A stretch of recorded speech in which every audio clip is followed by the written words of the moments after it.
On the evening of that first day of the week, when the disciples were together, with the doors locked for fear of the Jews, Jesus came and stood among them and said, "Peace be with you." After he said this, he showed them his hand and side. The disciples were overjoyed when they saw the Lord. Again, Jesus said, "Peace be with you. As the Father has sent me, I am sending you."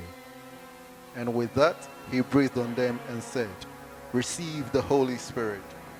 If you forgive anyone his sins, they are forgiven. If you do not forgive them, they are not forgiven." Now Thomas, called Didymus, one of the 12, was not with the disciples when Jesus came. So the other disciples told him, "We have seen the Lord."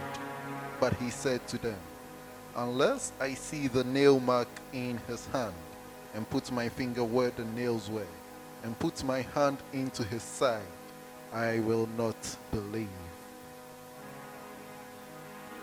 A week later, his disciples were in the house again, and Thomas was with them. Though the doors were locked, Jesus came and stood among them and said, "Peace be with you." Then he said to Thomas, "Put your finger here, see my hands. Reach out your hands and put it into my side. Stop doubting and believe." Thomas said to him, "My Lord and my God."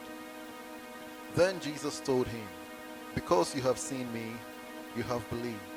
Blessed are those who have not seen and yet have believed." Jesus did many miraculous signs in the presence of his disciples, which are not recorded in this book. But these are written that you may believe that Jesus is the Christ, the Son of God, and that by believing you may have life in his name. The word of the Lord.